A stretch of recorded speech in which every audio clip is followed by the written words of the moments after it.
আমারে অনেকেই জিজ্ঞেস করে হুজুর, এই যে গত সরকার পতিত সরকার পতন হলো কারণটা কি? আমি বলি আমার কাছে 101টা কারণ আছে। কয়টা? সবাই কথা কয় না, কয়টা? আমার কাছে 101টা কারণ আছে গত সরকার কেন পতন হইছে। আমি 101টা কারণ বলতে পারবো। এর ভিতরে এখন একটা কই, হ্যাঁ শুধু একটা কই। খালি জিগা আমার কি দোষ, আমার কি দোষ? একটা দোষ না কইলে তো যে দোষ করে তো ধর বুঝে না। এখন তো এই বুঝন, এই ছেলে বসো, এই একটা দোষ কইলে বুঝবেন যে কি দোষ। সহজ করে কইতে আছে, গভীর মনোযোগের সাথে শুনবেন। এক রাজা সৈন্য পাঠাইছে এক গ্রাম দখল দেওয়ার জন্য। উনি হলো দেশের রাজা। দেশ জসিমের চেয়ারটা রগয়ে বল আমার দেখতে, এই হুজুরের চেয়ারটা আর কুদুর ফিসাই দেন, এরা ফিসাও, এই সাইয়া সাইয়া ওয়াজ শুনবো। আরে মারতে যে খালার দরদ বেশি, এই কষ্ট পাইলাম আর কি। এবার আর ভাই জুড়ে কাশ দিলে আমরা বাইতে শোনা যায়, আমরা বাইতে জুড়ে আইস দিলে এবার আর আইসুইটা যাইয়া কি কইতাম আর দুঃখের কথা।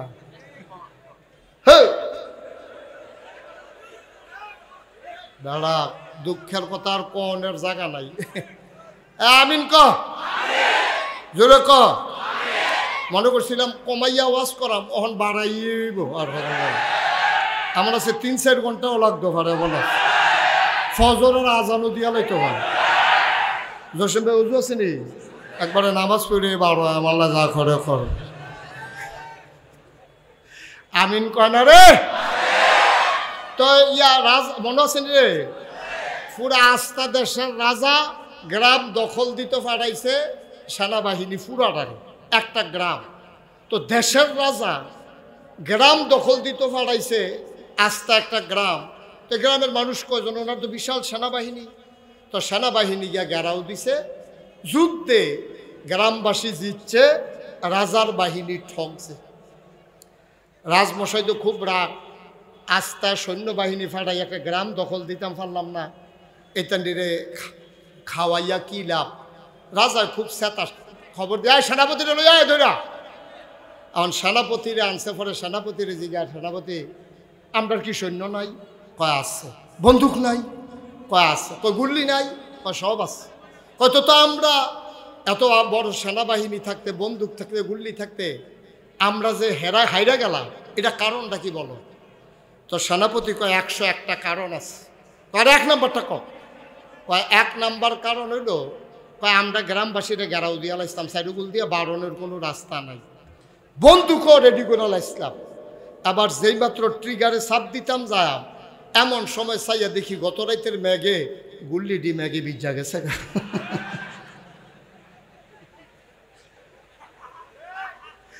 তাছাড়া আরো বন্দুক থাকলে লাভ হইব কি? তা গুল্লি ভিজা লাভ হইব নি কোনো? অন বিচারা বিচারা পার না, এই কইয়া দিতে আছে। কত সরকারের 1 নম্বরের দোষ হচ্ছে ওরা আলেম ওলামার উপরে নির্বিচারে অত্যাচার করেছে। এরপরে আর কোনো দোষের দরকার নাই। যেই দেশে জেলখানার ভিতরে থাকার কথা চোর গুন্ডা বদমাইশ, ওই দেশের ভিতরে আলেম ওলামা দিয়ে জেলখানাগুলো ভরে ফেলেছে। আমরা কম করেছ? তোমরা এই দেশ থেকে ইমাম সাহেবের কথা তোমরা পছন্দ হইছে না। ইমাম সাহেব কোরআন সুন্নাহ মতো কথা কইছে, দলের বিরুদ্ধে গেছে, বিশুদ্ধবারে বাইক ফোন গেছে, ইমাম সাহেবের চাকরি নাই। ইমাম সাহেবের 30 তারিখ বেতন পাইব, 29 তারিখ ফোন গেছে, চাকরি নাই।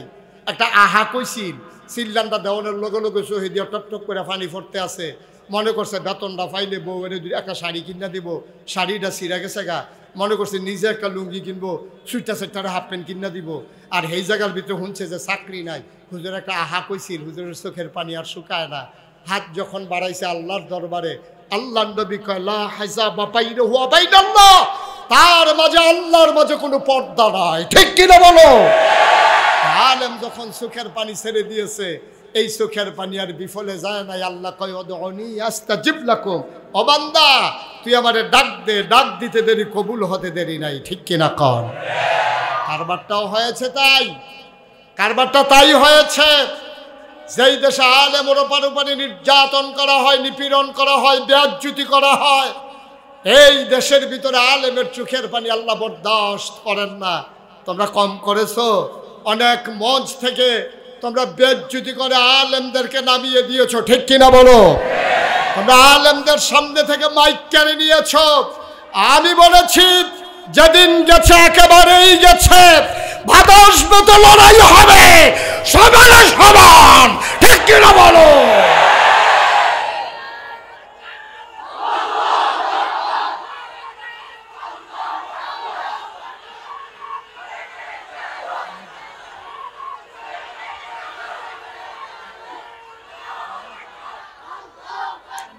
আল্লাহ যেন হেফাজত করে, সবাই কোনা আমিন।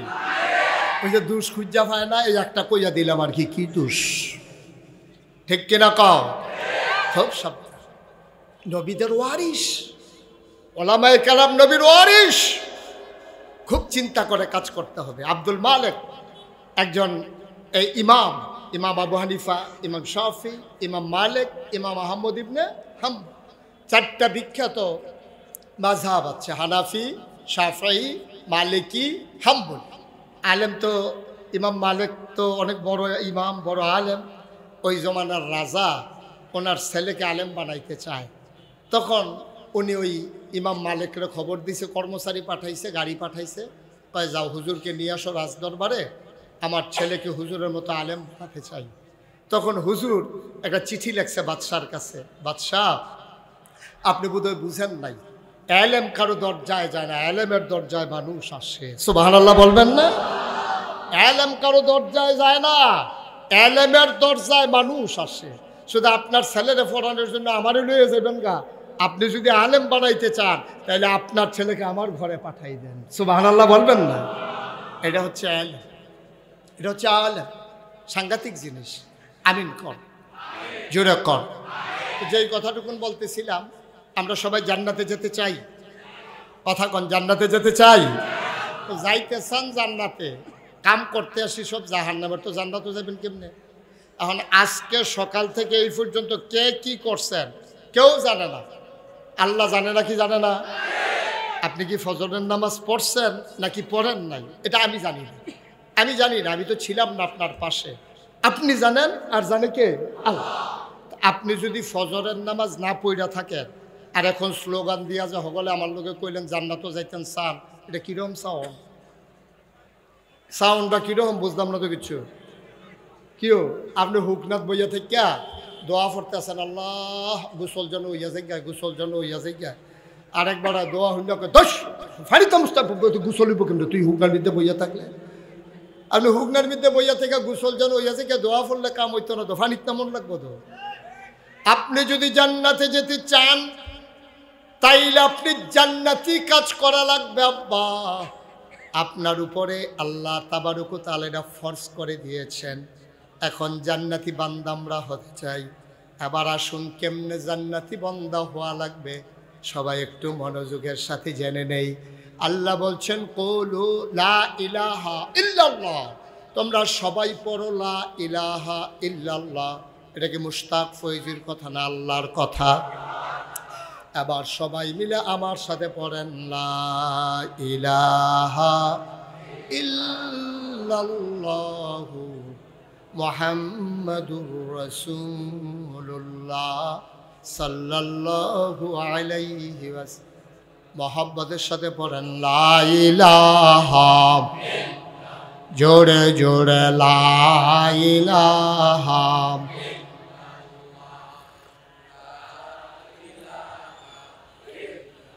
আর জোরে লা ইলাহা, মধুর সুরে লা ইলাহা, মাশাআল্লাহ লা ইলাহা, আসমান জমিন গায়রুল্লাহ, পাহাড় পর্বত গায়রুল, আসমান জমিন গায়রুল্লাহ, পাহাড় পর্বত গায়রুল, শুধু তুমি মাবুদ এক আল্লাহ লা ইলাহা জোরে জোরে লা ইলাহা और জোরে লা ইলাহা মধুর সুরে লা ইলাহা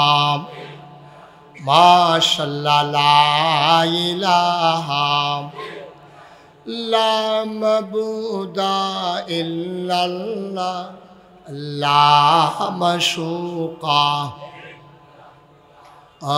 লা মাওজুদা লা মকসুদা জোরে জোরে লা ইলাহা और জোরে লা ইলাহা মধুর সুরে লা ইলাহা মাশাআল্লাহ লা ইলাহা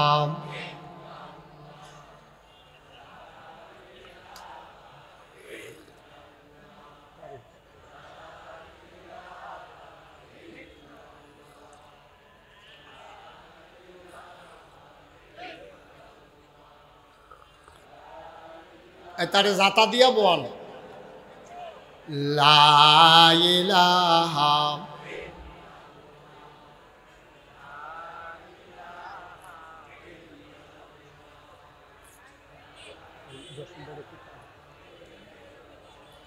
লা ইলাহা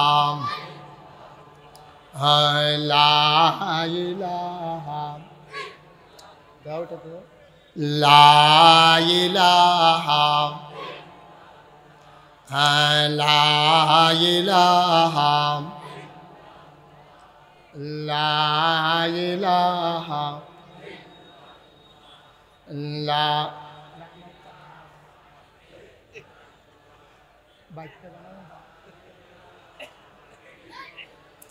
লা ইলাহা ইল্লাল্লাহু মুহাম্মাদুর রাসূলুল্লাহ সাল্লাল্লাহু আলাইহি ওয়াসাল্লাম। সবাই পড়েন আমিন, জোরে পড়েন আমিন। তাহলে সবাই আমরা জান্নাতে যেতে চাই না? মুসলমান জান্নাতে যাওয়া একবারে কঠিন কাজ না আব্বা। এক নম্বরে তুমি কলমা পড়ে ইমানদার হয়ে গেলা, এটা হলো তোমার জন্য জান্নাতে যাওয়ার প্রথম রাস্তা। তুমি এক নাম্বার শর্ত পূরণ করে দিয়েছ। আমরা সবাই মিলে আবিদপুরের মাহফিলে হাজার হাজার জনতা সবাই মিলে স্বীকার করে নিলাম আমরা ইমানদার। সুবহানাল্লাহ কয় না? আল্লাহ আমরা কলমা পড়ে নিলাম, এবার আমরা কি করব আপনি বলে দেন।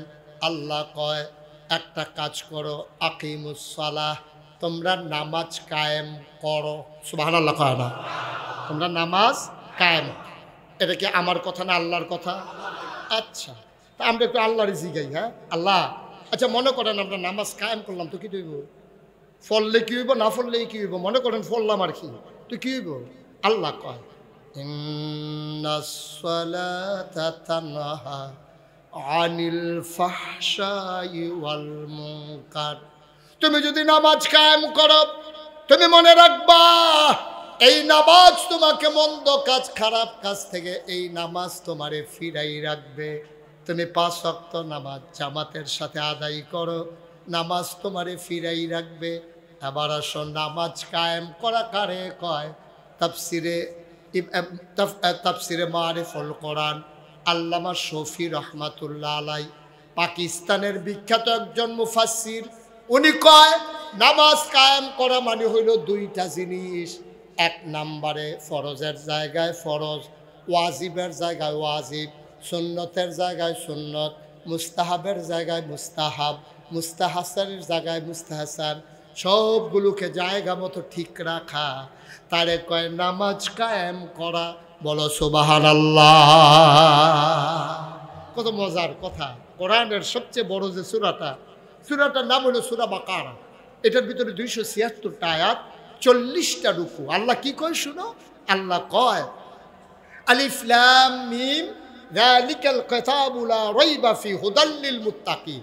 এই কোরআনটা হলো যারা ওই জান্নাতে যাইবে হুজুরের লগে স্বীকার করছিলা, তোমরা লাগে এই কোরআন হইল হেদায়েত। তাইলে এই মুত্তাকিন কারা? ইউমিনুনা বিল গায়ব ওয়া ইউকিমুনাস সালাহ। এই অদৃশ্যের উপরে বিশ্বাস করা আর নামাজ কায়েম করা। সুবহানাল্লাহ বলবেন না? এখন থেকে যে উঠবে তার আর বিচার হবে না। উঠেন, কারা কারা উঠবেন? যে উঠবো তার কোনো বিচার নাই, বিচার হইব লগের তারা। যে আপনারা লগের থেকে উঠতে গেল কেমনে, সেইটা বিচার হইব। তে তো বুঝে না, তে যদি বুঝতো তো উঠলো না। ওই তে না হল কম, আপনার না হল বালা। যেহেতু উঠতে যে গেতেছে তার আহল কম দো, আপনার যে মাহফিল হলে গেল নই। আর আপনার তো আহল বালা, আপনি তো বুঝছেন যে মাহফিল তো উঠন যায় না। তো এই বুঝটা তার ভিতরে কামও লাগান না কুদুরা, তো এত কারবারটা সারে। আমরা তো সমস্যা এডে, খারাপ মানুষ তো বাংলাদেশে বেশি না, হাতে কোনা কয়জন, কিন্তু খারাপটি ডাক দিলে যে হুনে না অথবা ডাক দেয় না, এটা হলো মূল সমস্যা। দেখছেন না, গোটা পৃথিবীর মানব সভ্যতার ইতিহাসে এই ঘটনা নাই যেটা বাংলাদেশে 24 সালের 5ই আগস্ট ঘটেছে। পৃথিবীর ইতিহাসে এই ঘটনা নাই। সরকার তো বদল হবে, আন্দোলনের মুখে হোক, সরকার মারা যাওয়ার কারণে হোক, বুডের কারণে হোক, সরকার বদল হবে, এটাই স্বাভাবিক। কিন্তু সরকার বদলের সাথে সাথে 330 জন মেম্বার অফ পার্লামেন্ট, আমলা কামলা বদুল্লা, র্যাব, গোয়েন্দা, ঊর্ধ্বতন কর্মকর্তা, উপদেষ্টা সব একলগে দেশ ছেড়ে পালাই গেছে। বাংলাদেশ ছাড়া আর কোথাও হয় নাই, ঠিক কিনা বলো? বাংলাদেশেই সম্ভব, এটা বাংলাদেশেই হয়েছে। আমরা ওই ওই ওই ছেলেটা যে লেজার টিপ আপনারা দেখেন না কেউ? সবাই কোন আমিন। তে মনে করছে আমি লেজার টিপ দিলে নাইমালাম, লেজার টিপ দিলে যে আমার ওয়াজ আরো জমেতে, এটা বুঝছে না। ওই যে কত আরেকটা মনে পড়ছে, এটা কি কইলিতাম রে, মাহফিল যে হুজুরের স্লিপ দিছে, হুজুরে যত স্লিপ পায় ওয়াজ আরো বাড়াইয়া করে। 17টা দিছে, কয়টা? 17টা স্লিপ দিছে হুজুরে, ওয়াজ সুরালাইতেছে। আজ্ঞা নামনের পরে কই হুজুর 17টা স্লিপ দিলাম আপনারে, আপনি কিন্তু ফইরেও চাইলেন না। আপনি এই যে শুরু করছেন চোখ বন্ধ করিয়া, থামির নাম গন্ধ নাই, ফিসিতে ফুন্টোজন হুজুর জন্মা গেছে গা, আপনি কি শুরু করছেন? হুজুরকে আরে তোরা যে স্লিপ দিছ, আমি মনে করছি ওয়াজ বালা হইতে আছে বাড়াইয়া করণের লেগিয়া। আমি তো আল্লাহ গেলা কি নাম তুইতেছে, এরপরে তো হচ্ছে মাইকসারি না। আমরা যে তোরা যে এই কারবার, এটা তো আমি বুঝছি না। আমি তো মনে করছি ওয়াজ ভালো হইতে আছে, যে হুজুর আপনি চালাই যান, এর লেগে স্লিপ ধরিও না, দশটা চালাই যেতে আছে। একটু ধৈর্য ধরে বসেন, জরুরি কথা আছে, দিক নির্দেশনা নিয়ে বাড়িতে যাওয়া লাগবে। আজকে বাংলাদেশ একটা ক্রাইসিস পিরিয়ড ওভারকাম করছে। বাংলাদেশ আজকে একটা ক্রাইসিস পিরিয়ড ওভারকাম করছে। ঘরের শত্রু, বাইরের শত্রু, এর ভিতর দিয়ে কেমনে যে আমরা বাচ্চা থাহর, এটা নিয়ে মারাত্মক কথা। তো আরেকটা মনে পড়ে গেছে, কি কই এলে তা এই আরেকটা কথা হইলো, ওই এটা বোধহয় জসিম বাইরে দেখে বোধ হয় কথা বেশি বেশি মনে পড়তে আছে। মার হাবা কয় না রে, একটাই রিক্সা চালায়, তে জীবনে তোর গিরুস্তি করছে না, তার বউয়ে অন্য তারা যে খ্যার হুগায়, তারপরে গিয়া যে দান এই আল্লাহ চাল করে, তার বউয়ের খুব আনন্দ লাগে। আহা সকলে কি সুন্দর খ্যার হুগায়, শৈলকুট কুড়ায়, খাজন যায়। হ্যাঁ, তারপরে গিয়া এই যে ধান হুগাইতে আছে, আল্লাহ চাল দিয়ে ফিডা বানাইতে আছে। আমরা এমন কোফাল সব কিনা, খালি বাতের চাল ছাড়া আমরা কোনো কিচ্ছু নাই। আর যে আইও আমরা তাইনের দরাম কুদুর গিরুস্তি যেন করে। হাতে রিক্সা টিক্সা চালাই খাইতে বইসে পড়ে, তার বউয়ে লগে দিয়া বইয়া কইতে আছে, আপনি সকলে গিরুস্তি করে, আপনি কি 2 ঘন্টা খেতে কুদুর গিরুস্তি করতেন পারেন না? মানছে শখ কইরেও তো করে। দেখো আমার এটা হইতো না, সহালে বাড়ি গিয়ে রিক্সা লিয়া রাইতে আই, এরপরে বাইদি দিয়ে গিরুস্তি, এটা সময় রাখো। আপনি একটু আশা করে, আমি যেহেতু আশা করছি আপনি যেমনি কুদুর করেন। এই কথা কইছে পরে তে করছে কি, 2 ঘন্টা খেত বর্গা লইয়া এটা নিতে ইডি ধান লাগাইছে, লাগানোর বালা লাগাইছে, তে আর খেত লাইলো গেছে না। তারে মানুষে বাজারও ফাইয়া কয়, বেড়া তোর লাগে গিরুস্তি, তুই কিতা করছ, কারবারটা খেতরা ফেল চাইলে আর মায়া লাগে। এটা দিয়ে ঘাসে আর গাছে হমারিয়ে রয়েছে, কোনটা ধান গাছ কোনটা ঘাস বোঝা যায় না, ঘাসটি আর ধান গাছটিরে যাতে আছে, যা একটা কারবার যাইতে আছে। তা কারে না করছিলাম রে, ঘরে দিয়ে বুঝাইতাম পারছি না, কপাল এই দিয়ে হইব। তো বাইক গিয়া খাইতে বেশি পরে তোমার কইতাম না যে আমার দিয়ে গৃহস্থী হইতো না অহন বেলে আমরা খেত ধান গাছের টেবিলে ঘাস বড় হইয়া রয়েছে কিতা করো রহ তো এটা বুদ্ধি করে রাখছি টেনশন করেন না কই উত্তর বাড়ির চাচারে কইয়েন কালকা সহালে আমি ফিডা বানাই দুইটা ফিডা খাইতো এবার আর আবার মুখ লাগে আনতে সময় খেতের কান্দা দিয়ে গুড়ান দিয়ে আনবেন।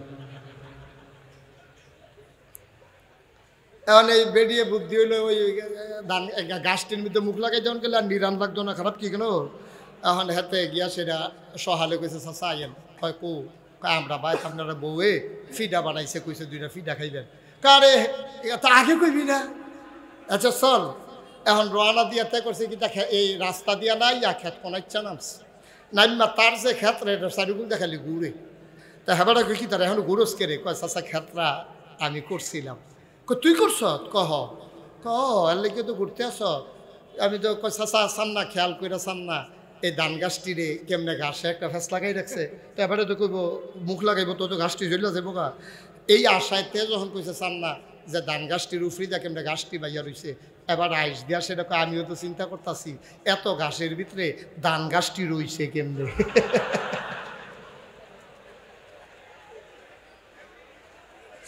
মুখ লাগানোর কথা আছিল ঘাসও লাগাই দিছে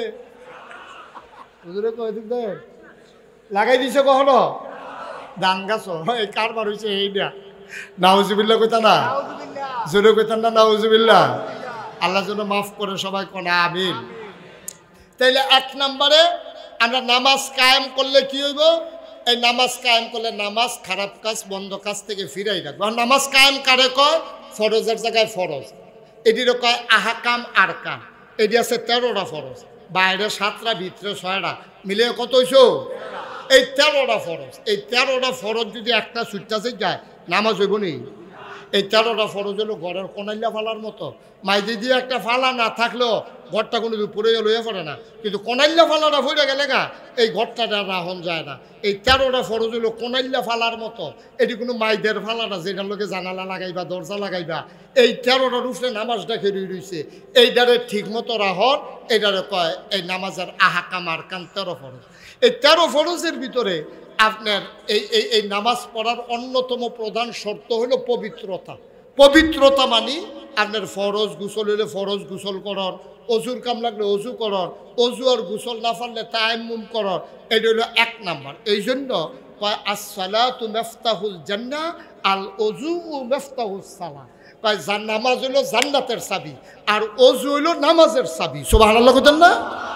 এখন এই অজু গোসল এটি ফরজটি করণ লাগবে। এখন বাংলাদেশে যেই ব্যবস্থা শুরু হয়েছে ওখানে তো গজব করে দিছিল লেহাফড়ারে যেই জায়গাত নিয়ে আটকাইছিল যদি এই সরকার বদল না হইতো তাহলে আমরা তারা সাদ্দর বিচার নিয়ে এক্সপার্ট হইল কারণ লেহাফড়ার নামে মাইয়া ফান্ডা সাদ্দর বিচার হিয়ায় তারপরে গিয়া আলুর ভর্তা কেমনে বানান লাগে এডি শিহায় আলু এরকম চারিকোনা করে আলু কাটিতে হয় তারপরে এই আলু ডেক্সির ভিতরে সিদ্ধ করিতে হয় তারপরে চুলিতে হয় তারপরে মথিতে হয়। হ্যাঁ আলু কেমনের ভর্তা বানাইব আচ্ছা এই অসীম্য কারবার আসেনি অসীম ভাই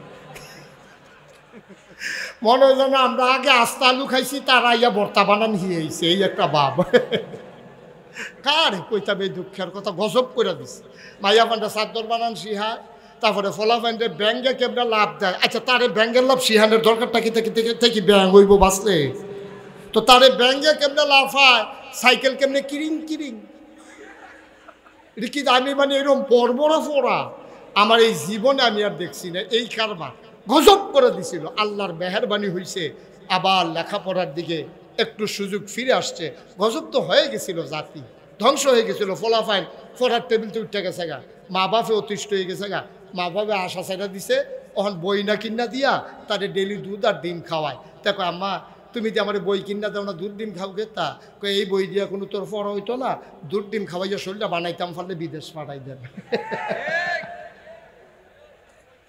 পড়া যে হইতো না এটা তো সত্য হে ভিডিও বুঝা লাইছে এর লেগে তারে বইয়ের টেহা দিয়া দুধ খাওয়ায় তারে ডিম খাওয়ায় শরীরটা ফুলফুন্নে উঠলে তারে হয় পুলিশও দিয়া লাগবো না হইলে আর্মিতে দিয়া না হইলে বিদেশ পাঠাই দিব তো মাফে হইলে সারে তারে মাফে বানা ভাইও কি যে গজবের ভিতরে আমরা আল্লাহ হেফাজ আমিন কইতেন না জোরে কন্যা উজুবিল্লাহ এই লেখাপড়ার গজব করে দিছে, সাইকেল চালান শিখায়, তারপরে গিয়া ওই হাসপাতাল পরিদর্শন শিখায়, নদীর পাড়ে দাঁড়াইয়া দাঁড়াইয়া কীভাবে অপলুক দৃশ্য এই দেখা লাগে এইগুলা শিখাইতে আছে।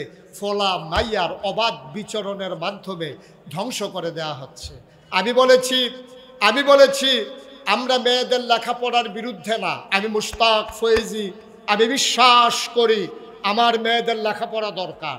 কারণ আমার মায়ের যদি সিজার হয়, আমার ওয়াইফের যদি সিজার হয়, তাহলে পুরুষ ডাক্তার সিজার করুক, এটা তো আমি চাই না। কোনো পুরুষ ডাক্তার আমার মহিলার লজ্জাস্থান কেটে সিজার করবে, পেট কেটে, এটা তো আমরা কেউ চাই না। আমরা চাই এখানে মহিলা ডাক্তার আসুক। তো মহিলা ডাক্তার হইব কেমনে? লেখাপড়া করলে না মহিলা ডাক্তার হইতো, তাইলে মেয়েদের লেখাপড়ার বিরুদ্ধে গেলে মহিলা ডাক্তার হবে কেমনে? মহিলাদের ভিতরে টিচার হবে কেমনে? আমরা চাইছিলাম মেয়েরা লেখাপড়া করুক, তবে বেপর্দা হইয়া না, পর্দার ভিতরে, ঠিক কিনা? আমরা মেয়েদের আমরা যে কই যে পর্দার ভিতরে, এইটাই কেউ ভাল লাগে না, কয় তারা হুজুররা বুঝা ভাইয়া ফানের লেখাপড়া চায় না। বেড়া আমরা তো পৃথিবীর মানুষকে সভ্যতা শিখাইছি কি? এই স্পেনের সভ্যতা আমাদের, কর্ডোবার সভ্যতা আমাদের, ইউরোপের সকল সভ্যতা মুসলমানের, ঠিক কিনা বলো? আমরাতে সভ্যতা শিক্ষা, আমরারও সভ্যতা শিখাও। আমরাতে সভ্যতা বেড়া আমরা ঘুরে ঘুরে সভ্যতা শিখাইলাম। নবীজি যখন বিদায় হজের ভাষণের সময় বলছে বাল্লিগু আন্নি ওয়ালাও আয়া, যে যেখানে পড়ো ছড়িয়ে পড়ো, আমার কথাগুলো দিক বিদিক ছড়িয়ে দাও। অনেক মুসলমান সেনাপতি ঘরে আর ফিরে যায় নাই, বের হয়ে গেছে, ঘরের ভিতরে বাচ্চা দিয়ে খবর পাঠায় তোর আম্মারে কইস নবীজির হুকুম পালন করার জন্য আমি ছড়িয়ে পড়লাম, ইসলামের আলো ছড়িয়ে দেওয়ার জন্য। সেনাপতি সৈন্য নিয়ে বের হয়ে গেছে, গ্রামের পর গ্রাম, জনপদের পর জনপদ, উপজেলা জেলা বিজয় করে করে সমুদ্রের কিনারে চলে গেছে। সমুদ্রের সামনে গিয়ে ঘোড়ার দুইটা পা নামাই দিছে। পা নামাই দিয়া সেটা সেনাপতি বলতেছে, এই গ্রামের যারা মানুষ আছে তাদেরকে, গ্রামের মানুষ আসার পরে জিজ্ঞেস করতেছে, ভাইয়েরা আপনারা কি জানেন এই সমুদ্রের ওপারে কি আছে? কয় না আমরা জানি না। এই সমুদ্রের ওপারে আমরা শুধু জানি পানি আর পানি, ওখানে আর পরে কি আছে জানি না।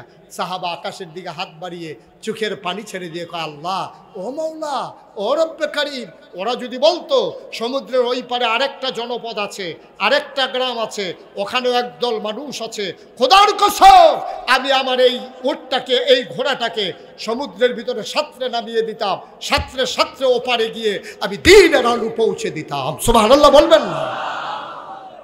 মুসলমান শিখাইল সব, ভদ্রতা শিখাইল মুসলমান, সভ্যতা শিখাইল মুসলমান, নারীদেরকে মর্যাদা দিল মুসলমান। ১৫০০ বছর আগে কাফেরের জামানায় নারীদের কোনো মর্যাদা ছিল? মন চাইলে বিয়ে করছে, মন চাইছে তালাক দিছে, মন চাইছে ব্যবহার করছে। পুরুষ শাসিত সমাজে নারীদের কোনো মর্যাদা ছিল না। নবী এসে বললেন, আমার কাছে 3টা জিনিস সবচেয়ে প্রিয়। 1 নম্বরে নামাজ, 2 নম্বরে সুগন্ধ, 3 নম্বরে নারী জাতি। এই 3টা জিনিস আমার কাছে প্রিয়। নারী জাতি বলতে কাফের বেদিনের এখন চিত্রিত করতে চায় নবী বুদয় কামুক পুরুষ, নাউজুবিল্লাহ বলবেন না?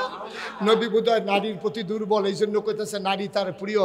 নবী কয়, আরে ব্যাককলের দল, আমি নারী বলতে স্ত্রী বুঝাই নাই, নারী বলতে বুঝাইছি মা, নারী বুঝাইতে বলছি মেয়ে, ঠিক কিরকম? এই ইসলাম দিল নারীর মর্যাদা, ইসলাম দিল মর্যাদা। এই জন্য আমাদের জাতীয় কবি নজরুল বলেন, বিশ্ব চরাচরে যা কিছু চির কল্যাণকর, অর্ধেক তার করিয়াছে নারী, অর্ধেক তার নর। এই পৃথিবীতে যত সভ্যতা দেখো, যত ভদ্রতা দেখো, একা একা পুরুষ করে নাই, পুরুষ করেছে, নারীও করেছে। পুরুষ জমিনে কাজ করেছে, নারী ঘরের ভিতরে ধান দিয়েছে। পুরুষ ওই হাসপাতাল এই যুদ্ধ করেছে, নারী তার সেবা করেছে তাঁবুর ভিতরে। এটাই হচ্ছে ইসলামের ইতিহাস। এই নারীদেরকে ইসলাম দিল মর্যাদা। তবে আল্লাহ তাবারক ওয়া তাআলা নারী জাতির জন্য আলাদা একটা জায়গা করে দিলেন। তোমাদের চামড়া পাতলা, সূর্যের অতি বেগুনি রশ্মি আমার মায়েরা সহ্য করতে পারে না। একটা পুরুষ, একটা মহিলা, আপনি যদি সমবয়স্ক একজন পুরুষ, সমবয়স্ক একজন মহিলা রোদের ভিতরে দাঁড় করাই রেখেন, 2 ঘন্টা পরে দেখবেন মাইয়াটা গুল্লে গুল্লে ফুটে যেতে আছে, আর বেড়া রাতে আর সূর্য ইয়াকে রুইতে আছে। কারণ আল্লাহ সৃষ্টি করেছেন এমনভাবে। নারীদের চামড়াটা কমনীয়, এটা নরম, এটা পাতলা, সূর্যের বেগুনি রশ্মিটা এটা সহ্য করতে পারে না। এই জন্য স্কুল কলেজও অথবা মাদ্রাসার যখন অ্যাসেম্বলি হয়, দেখবেন যে 2-3টা মাইয়া ফান প্রত্যেক দিন বেহুশ হইবই, ফলাফাইন একটাও হয় না। হইনি রে, এতান্ডি ঠেডি দিয়ে খেয়ে রুইতে, এইতান্ডি আমি আরে হেতান্ডি ফরে এটা দেখো তোরা 2-3 জন ফুর্তি ফেরচ্ছা, কইছি না হুজুর আমরা এত দুর্বল না, আমার আব্বাই যেমন লাভ দিয়ে বাস উঠতে জাগাইতে পারে এমনি কোনো বেরিয়ে বাসের সাথে তুললে দেওয়ান যেত না, দেওয়ান যাব। কিন্তু একদল অসভ্য বেড়ায় প্রগতিশীলতার নামে এই দেশটাকে আধুনিক বানানোর নামে নারীর পক্ষ লইছে। খুব খেয়াল করেন সিহন কথা, তারে বোয়া বেগলারে বোয়া জাতা দিয়া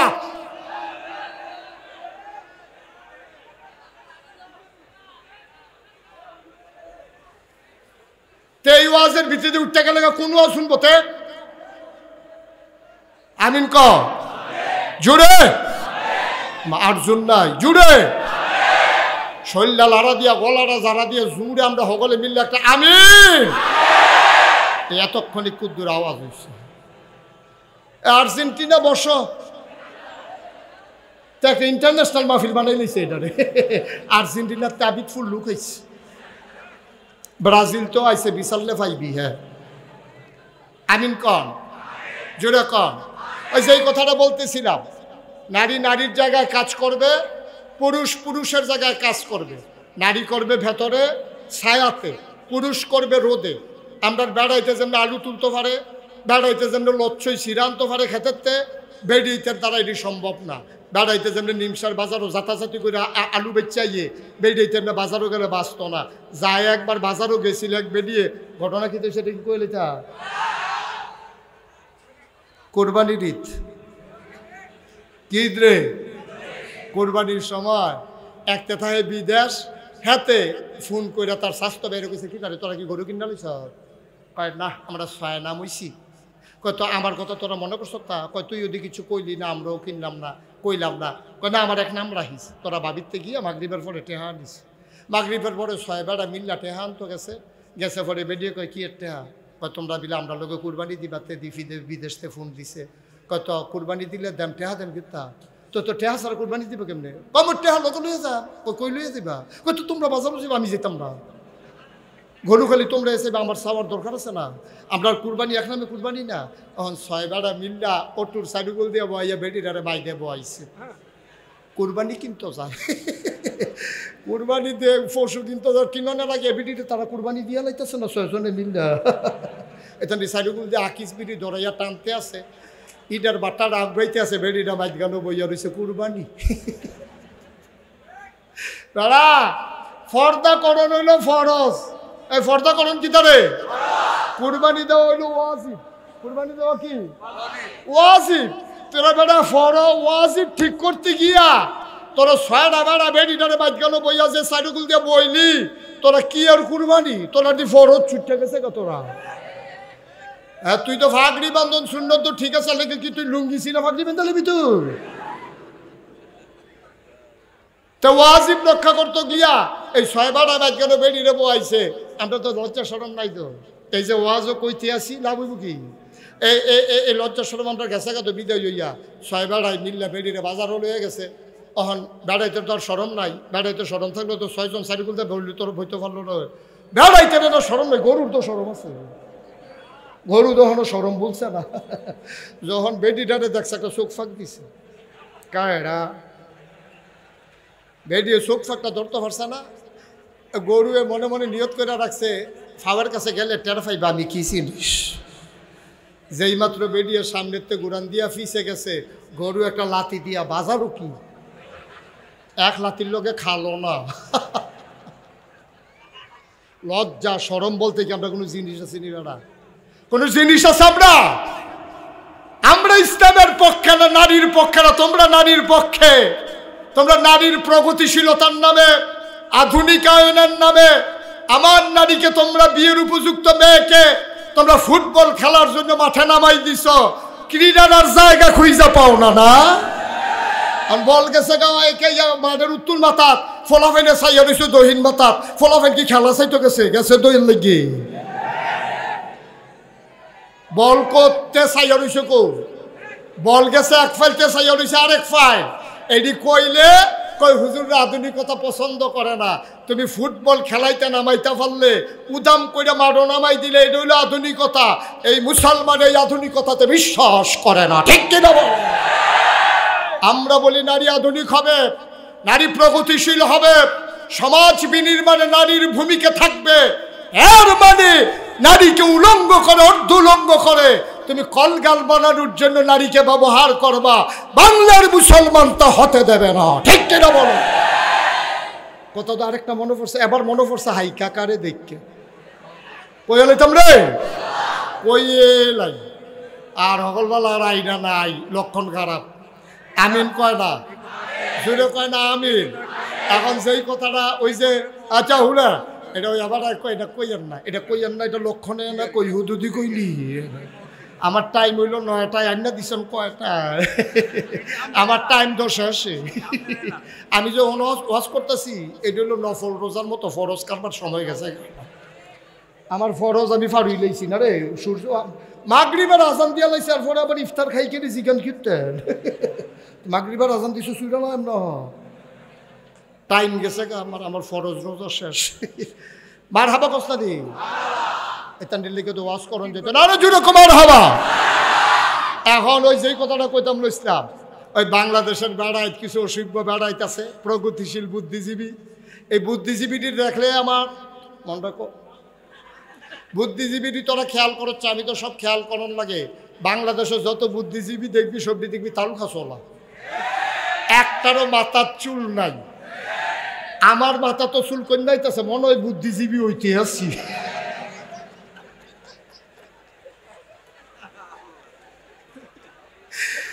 আমি হাইকাকে আমি অনেক গবেষণা করলাম। আচ্ছা এই বুদ্ধির লোকে চুলের তো শত্রুতা কিনে, যে বুদ্ধি থাকলে চুল থাহন যাইতো না, কারণটা কি? তা অনেক গবেষণা করে আমি বার করছি, কোনো বইও পাইছি না, গুগলেও সার্চ দেওয়া চাইছি, আইয়া না কিচ্ছু তাম। পরে গবেষণা করে বার করছি, আমার মনে বুদ্ধি গুতাইয়া এই অসভ্যের চুল বেড়াই আলগা করে লাইছে তার। এইটা হলো বাংলাদেশের বুদ্ধিজীবী। এটা কি থাকো শুনছ? এইটার বেডিয়েতের পক্ষে মিছিল বার করছে নারীর স্বাধীনতা। আমি কই তোরার মিছিলটা দেখলে আমার আরেকটা কথা মনে পড়ে, কইলে তোমরে শিয়ালে মিছিল বার করছে মুরগির পক্ষে। শিয়ালে মিছিল বার করছে কার পক্ষে? মুরগির পক্ষে। মুরগিরা বুঝাইতেছে এই বেহতারিস মাগরিবের পরে হাতালুডু কিউতা আমরার মতো গাছে গাছে ঘুরবায় না। শিয়ালে বুদ্ধি দিতেছে মুরগিরে, তোরা এই ব্যাখ্যা লইছ কেন? তোরা আতালের ভিতরে ঢুস কি? তোরা রাস্তায় আটবি, ঘুরবি, বাতাস খাইবি, জুস না চাইবি, দরকার আছে না? তো শিয়ালের এই বুদ্ধিটা কি সৎ বুদ্ধি না অসৎ বুদ্ধি? শিয়ালে যখন মুরগির পক্ষে মিছিল বার করে তাইলে বুঝতে হবে কুসকুস কালা হায়। এই কিছু অসভ্য বেড়াইতে যখন আমার মায়কে, আমার বোনকে, আমার মেয়েকে রাস্তায় নারী স্বাধীনতার নামে রাস্তায় বের করতে চায়, বুঝা গেছে কুসকুস কালা হায়। ঠিক কিনা? তোমরা এই বেরিয়ে মনে করছো যে রাস্তা বার করন গেলে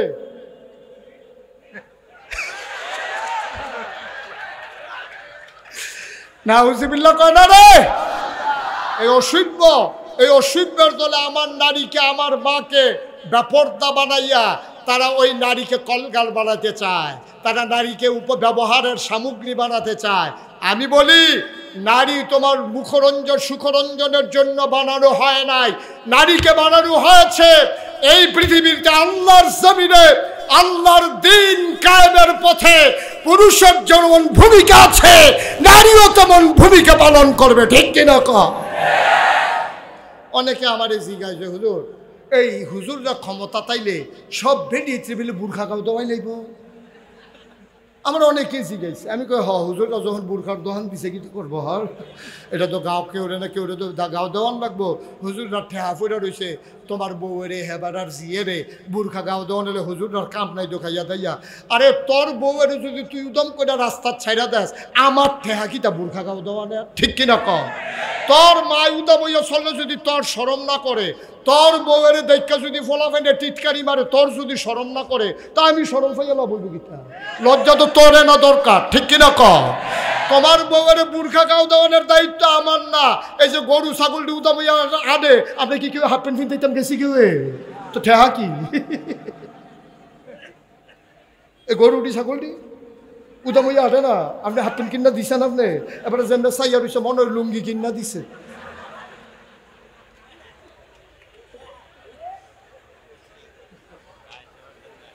কিতা কারবার কিতা রে?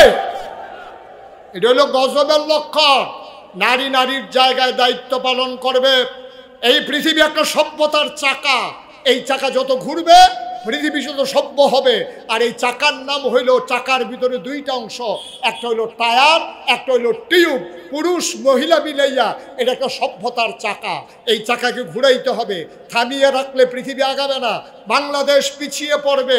ওই ১৫০০ এই ১৭৫৭ সালের আর কি 1947 সালের 14ই আগস্ট এই ভারতীয় উপমহাদেশ থেকে ইংরেজরা যখন বিদায় হয়েছে, এর আগে ইংরেজরার লোকে খাতির করে লাইছে হিন্দুরা, করে সেটা তারা ইংরেজি শিখছে, ইংরেজি শিক্ষা বড় বড় চাকরি তারা লইয়া লাইছে।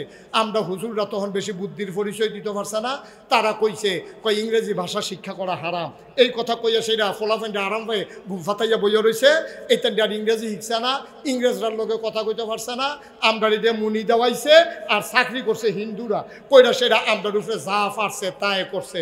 বঙ্কিমচন্দ্র পৃথিবীর শ্রেষ্ঠ উপন্যাসিক, এই উপন্যাসের ভিতরে একটা জায়গায় মুসলমান শব্দটা স্পষ্ট করে লেখে নাই। এই যে রবীন্দ্রনাথ ঠাকুর, যার কবিতা, যার গান আমার দেশের জাতীয় সঙ্গীত, অথচ তুমি তাকাইয়া দেখো মুসলমানদেরকে উৎসব নিয়ে, ঈদ নিয়ে, আনন্দ নিয়ে, কুরবানি নিয়ে আর একটা কবিতাও নাই, অথচ আমার নজরুলের শ্যামসঙ্গীত শত শত। ঠিক কিনা কও? তোমরা সাম্প্রদায়িক না আমরা সাম্প্রদায়িক? তোমরা সাম্প্রদায়িক না আমরা সাম্প্রদায়িক? বেড়া সরকার বদল হয়েছে, আমরা দেশ তোরারে তো জ্বলে দিনি, আমরা বদলাম, আমরা রাহাম, যা মনে ধরে তা করাম। আমরা কেন রে? আমরা কাম লাগলে ফানি ভাত, গরম ভাত ফানি দিয়ে খাই, তোর সমস্যা কিটা? আমরা কাম লাগলে গরম ভাত ফানি ডাইলা খায়াম, ফানি ভাত না গরম ভাত ডাইলা নতুন করে ফানি দিয়ে খাম, তোর অসুবিধা কি? আমি যদি ঠান্ডায় না ধরে আমার সর্দি না লয়, তুই কাজ দেশ কি হানতে? আমরা দেশও সর্দি লয় না, হাতার আর সর্দি লয়। বোঝা গেল কুসকুস কালা হয়, বোঝা গেল গোলামি করার দিন শেষ, গোলামের দিন শেষ। এই বাংলাদেশকে গোলামের জাতিতে পরিণত করা যাবে না, ঠিক কিনা বলো? সুতরাং তোমরা মুসলমানরা দেশ, আমরা ৯২% জন লোক মুসলমান, আমরা তারা একবার ক্ষমতা তারা থাকবো, আরেকটা রাইব, আরেকটা রাইব, আমরা যা মনে ধরে তা করাম। জামাই বই ফিটি লাগছে, তুমি মাই দিতে সুহি দিয়ে চাও কি? তোমার টেহা কি সুহি দিয়া চাও না? হেতারা ফিটি লাগছে, হেতারা তো কতক্ষণ পরে একখানে উঠতে থাকবো। তা আমরা ফিটাফিটি করাম, আমরা আবার এখনো মিলজিল করে থাক। যখন দেখাম যে তার অন্যায় অনুযায়ী ফিটা শেষ হয়েছে, তখন তো আমরা আবার তারা শাসন করে বুহলাম না, তারা হাফ প্যান্ট ফিনতাম না, গোসল করে তারা ভাত খাওয়াম না। কিন্তু এর আগে করা ফাতলা সিহুন চিংলে দিয়ে ফাতফাত করে খিচতই বলো তারে। তো শয়তানি করছে, তো চাউল চুরি করে আইসক্রিম খাইছে। তারে ফাতলা করে ফিটা না দিলে কিন্তু সুযোগ বলিতে না, কদিন পরে আবার এটা করবো। এইটার লাগিয়ে তো কিছু শাসন লাগে। আমরা শাসন করতাম বলে তোমরা এত জ্বলে কেন? তোমরা কি লাইলি মজনু হইছ? লাইলিরে ফিটা দিলে মজনু শৈল দাগ পরে। আমরা দেশের সরকার বদল হইলে তোমরা কান্দা ছুটটা যে গায়ে কারবার খাইতা। ফলাফেনের মতো ডর দেয়, ফেস দিত না, রং দিত না। ওই যে আগে শুরু থাকবে তোর আব্বাই লজেন কিনলে ফলাফেনে করতে করতে লজেন বেচা করতে লজেন দেয়। তোর আব্বা কিনা দিছে, কত হইলে খেলাত লইতাম না, লজেন না দিলে খেলাত লইতো না। আমরা তারারে মিলে ফেস দিত না, কদিন পরে ডর দেয়, ফেস দিতাম না। তারপরে গিয়ে রোন দিতাম না, কাঁচামরিচ দিতাম না। বেড়া কার লগে কথা কস, কিতাক বুঝা কথা কস, একটা হিসাব করে কথা কন লাগে না? তেলফানি সমান মনে করো, তেলফানি সমান মনে করো। বছরের 6 মাস শীত, 6 মাস গরম, তুই 12 মাস শীত মনে কইরা ফিটা খাইতেছ। বছরের 6 মাস শীত যায়, 6 মাস গরম যায়, সারা সময় একরকম যায় না। সুতরাং মনে রাখবা, তোমরা আমাদের ফেসদের হুমকি দাও, ফেস দিতা না, মনে নাই? একবার মনে নাই? তোমরা যখন কইসলা কুরবানির সময় গরু দিতা না, আমার বাড়ি জসিম ভাইয়ের বাড়ি, আমরা বর্ডার বেল্টে আমাদের বাড়ি, আমরা বলছি ঠিক আছে, যদি ওরা গরু না দেয় ওদের গরু লাগবে না। আমাদের ছেলেরা, আমাদের শিক্ষিত ছেলেরা এগুলো ফার্ম করলো, ফার্ম করার পরে যেই গরু লালন পালন করছে, উৎপাদন করছে, কুরবানি দিয়ে গরু আরও উঠছে। ঠিক নি রে? খালি তোরার লাগিয়া ফারলাম না রে, তোরা খালি সায়স করলো বইয়ে বইয়ে আড্ডা হিকছত।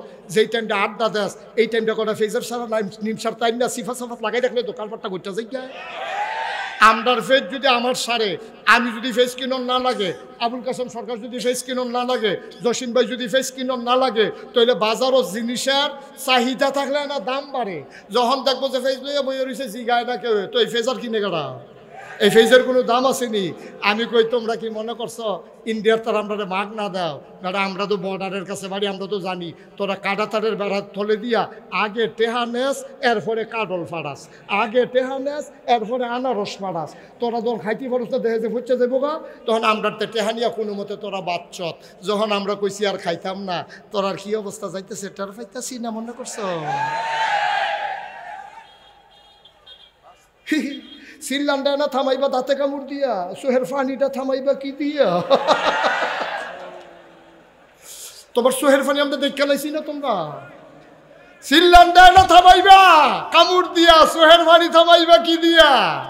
অহন যা আমরা বাংলাদেশের তারা আনে না, অহন তো হুশ নাই, তো হুশ নাই, খালো হালান ছাড়া উপায় নাই, ঠিক কিনা ক?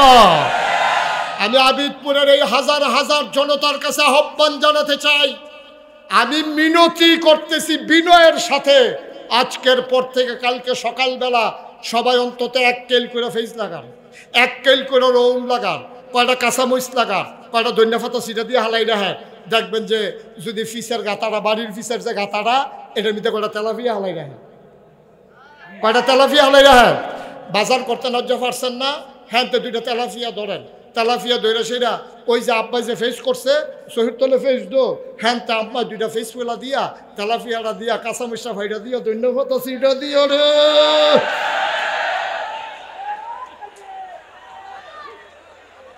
সুরা একটা অরুরি ডাক দিয়া থাকে না, দেখা না, ঠিক কিনা কও? আমরা করি না দেখে রেখে আপনার দাদা, আমার দাদা আমরা লইয়া ফেস করতো, আমরা লইয়া রৌন করতো, আমরা গম খেত লড়াইতাম গিয়া ফসলের আগে দিয়া, কত মেহনত করছি বেড়া। এখন ফেসও নাই, রৌনও নাই। আজ যা ফেস করো, কালকে রসুন করো, কয়টা কাঁচামরিচ গাছ লাগাই দাও। বাংলার মাটি এমন মাটি, কোথা দিয়া লাগাইলে ওইয়া থাকে। আজ যা লাউয়ের দানারা লাগাও, কালকে গিয়া দেখবো 2টা পাতা ছেড়ে দিছে, পরশু গিয়া দেখবো বাইকে আছে, তরশু গিয়া দেখবো ফুল ফুটটা রয়েছে, এরপরের দিন দেখবো লাউ ধরে রয়েছে। লাউয়ের আগা ডগা লাউ খা, একবারে ডুগডুগি বাজাও হ লাউ দিয়া। হয় না কেমনে কুতুর চাইয়া দেন, বাংলাদেশে হয় না কেমনে। আমরা ওখান থেকে ফেস করাম, সবাই রাজি নি?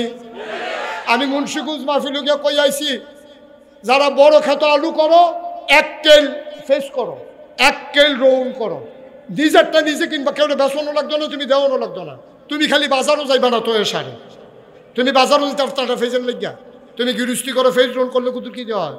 তাহলে ফেস করবা, রৌন করবা, সবাই একমত? ধন্যবাদ লাগাইবেন। এই যে গাতাগুতি দিয়ে আছে বাড়ির সিফা সাফাত, এটির আরো 2টা লেবার রেখা কুবাইয়া এখনো করে তেলাপিয়া হালাই রাখবেন। আর তেলাপিয়া এমন এক মাছ, এটি পরিকল্পনা বুঝে না, ওইতে এথারে ওইতে এথারে, ঠিক কিনা কও? তাইলে আমরা যদি আমরা ফেস করতাম পারি, রৌন করতাম পারি, আর যদি ইন্ডিয়াতে আনন্দ না লাগে, সাদা কাগজও লেখা রহ গলে, যারা যারা কাগজ কলম আছে বার করো, সাদা কাগজও লেখা রহ, ইন্ডিয়ার তারা কাটা তারের বেড়ার কাছে আইয়া সেইরা, সেই দিন বেশি দূরে নয়, ইন্ডিয়ার তারা কাটা তারের বেড়ার কাছে আইয়া ডাক দিব, দুলা ভাই দুগলা ফেস নিয়েন, আমরা বলবো নিহি খায়েঙ্গে শহীদ তোলে, ঠিক কিনা কও? বেড়ায় বাংলার মুসলমান ফারে না গীতারে, আরে ফারে না গীতা, আমরা দেখাই দিতে হবে আমরা পারি বলতে, যে পারি না বলতে কোনো শব্দ আমাদের অভিধানে নাই, ঠিক কিনা কও? আমরা পাকিস্তানের বিরুদ্ধে অসম যুদ্ধে ঘোষণা দিয়ে আমরা জয় ছিনিয়ে আনতে পারি। আমরা ইংরেজ লাট বাহাদুরদেরকে এই ভারত উপমহাদেশ থেকে তাড়াইয়া আমরা এই পাকিস্তান, হিন্দুস্তান, আমরা এই ভারত উপমহাদেশকে স্বাধীন করতে পারি। আমরা 90-এর গণ অভ্যুত্থানে স্বৈরাচারের সরকারের পতন ঘটাইতে পারি। আমরা 71-এ স্বাধীন দেশ বানাতে পারি। 24-এ নতুন করে নতুন বাংলা সাজাতে পারি, ঠিক কিনা বলো?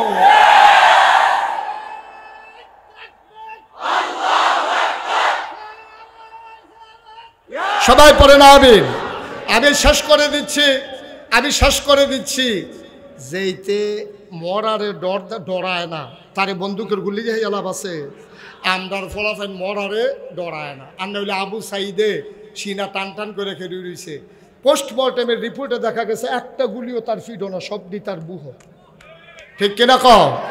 তো যেই ফলাফাইন গুহ গুলি নিত শিখছে এই ফলাফাইনটা ডর দাও কিতা উদাহরণটা কই এলাই সবসময় আমি এই একটা উদাহরণ দেই যে গাঞ্জা খাওয়াই না রে বিড়ির ডর দেখাইও না।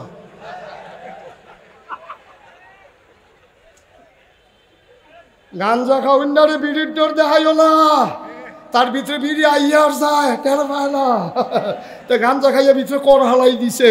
সুতরাং মরুন্ডা বেড়ারে ফেজের ডর দেখাইও না, ঠিক কিনা কম? যারা মরতে শিখেছে তাদেরকে পেঁয়াজের ডর আর রসুনের ডর দেখাইও না। বাংলাদেশের মানুষ নানান দল থাকবে, নানান পথ থাকবে, নানান গোষ্ঠী থাকবে, তবে আমরা একটা ব্যাপারে একমত।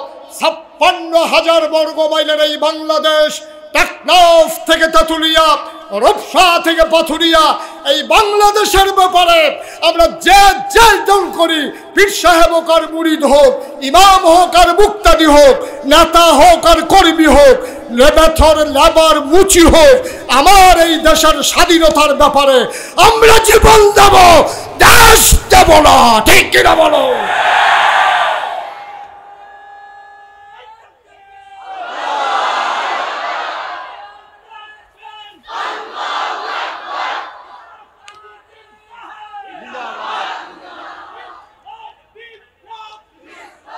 সবাই পড়ে না আমিন, জোরে পড়ে না আমিন।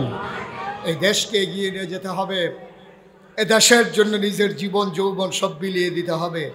আমরা জানি এ পথ বড় রক্তে রঞ্জিত পথ। এ পথে নেমে আমার নবীজি যেমন শান্তি পান নাই, তার জন্ম মক্কায়, শৈশব মক্কায়, কৈশোর মক্কায়, তারুণ্য মক্কায়, যৌবন মক্কায়, বিয়ে করলেন মক্কায়, নিজের বাড়ি মক্কায়, শ্বশুর বাড়ি মক্কায়। আল্লাহর নবী থাকতে পারলেন না মক্কায়, চলে যাওয়া লাগলো মদিনায়। এ পথ আমাদের জানা আছে। সুতরাং আমরাও জানি এ পথে চলতে গেলে মামলা হবে, এ পথে চলতে গেলে হামলা হবে, এ পথে চলতে গেলে জুলুম নির্যাতন নিপীড়ন হবে, এই পথে চলতে গেলে জুডিশিয়াল কিলিংয়ের মাধ্যমে মিথ্যা ট্রাইব্যুনাল সাজাইয়া আমার কোনারের পাখিগুলোকে হত্যা করা হয়েছে, ঠিক কিনা বলো? এ পথে চলতে গেলে বাধা আসবে, লড়াই হবে, মনে রাখবো হামলা হবে, হামলা হবে, জেল জুলুম নির্যাতন হবে, প্রয়োজনে জীবন দেওয়া যাবে, ঈমান দেওয়া যাবে না। রাজি আছো কিনা হাত তুলে দেখা।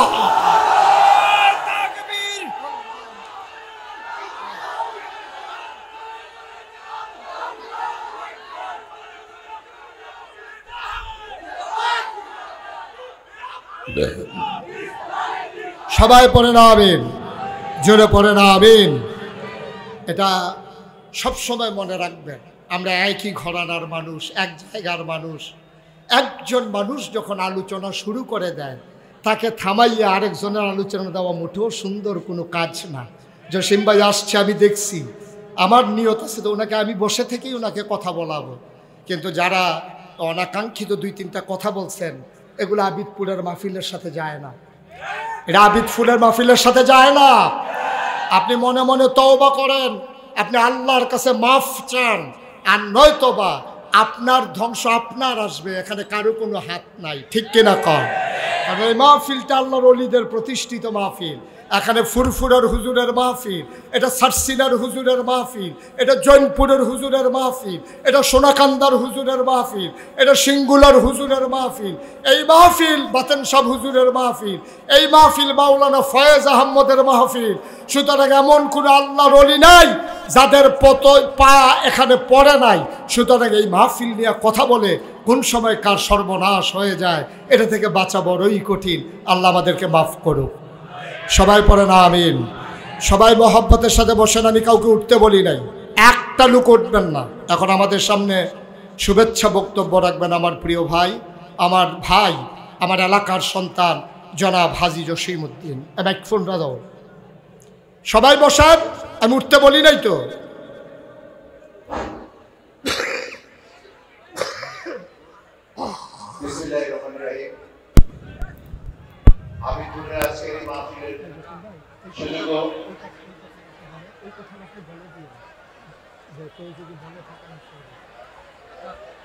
শুনেন, বসেন। হ্যাঁ, আবিদপুরের মাহফিলের সুযোগ্য সম্মানিত সভাপতি, উপস্থিত মোস্তাক পীর সাহেব, উপস্থিত প্রিয় মুসলিয়ান, আমি শুধু আজকে এখানে আসছি, আমি আজকের হাইওয়েকে জিজ্ঞেস করেছি, গত বছর এইভাবে আমি মুস্তাক ফয়েজি সাহেবের সাথে এখানে ছিলাম। আজকে আমি অত্যন্ত ভাগ্যবান, আজকে আমি আমার এলাকার কৃতি সন্তান মুস্তাক ফয়েজি সাহেবকে এখানে আমরা পেয়েছি। আমি শুধু আসছি হুজুর, বিনয়ের সাথে আপনাকে অনুরোধ করছি, আমার মা আজকে 9 মাস যাবত হসপিটালে আছেন, আমার মায়ের জন্য একটু দোয়া করবেন। পাশাপাশি এই গ্রামের কৃতি সন্তান, মোকাম ইউনিয়নের কৃতি সন্তান সাজান মাস্টার সাহেব আমাদের মধ্যে হারিয়ে গেছে। আমি এই দুইজন মানুষ যারা আমাদের থেকে বিদায় নিয়েছেন তাদের জন্য দোয়া করবেন। আর আরেকটি কথা স্পষ্ট ভাষায় আমি বলতে চাই, এখানে যারা হুজুরের আমরা ওয়াজ শুনতে আসছি, এখানে কিন্তু আমরা রাজনীতির বক্তব্য দিতে আসি নাই। আপনারাও যদি কেউ কথা বলে থাকেন, আমিও এই হাউসের সবাই থেকে আমরাও হুজুরও ক্ষমা চেয়েছেন, আমরাও আপনাদের কাছে ক্ষমা চাচ্ছি। এবং সবাইকে এত সুন্দর একটি মাহফিল আয়োজন করার জন্য সবাইকে ধন্যবাদ জানিয়ে আমরা বক্তব্য শেষ করছি। আসসালামু আলাইকুম সবাইকে। এই শুনেন, আমরা যারা বের হচ্ছি, রাস্তার মোড়ে মোড়ে ড্রামগুলো দেওয়া আছে। আমার বিনয়ের সাথে মিনতি, আপনি 2টা টাকা দেবেন। আপনি একবারে পারেন না 2টা টাকা দেবেন, 10টা টাকা দেন, 100টা টাকা দেন, 1000 টাকা দেন, আপনি গরিব হবেন না। আল্লাহ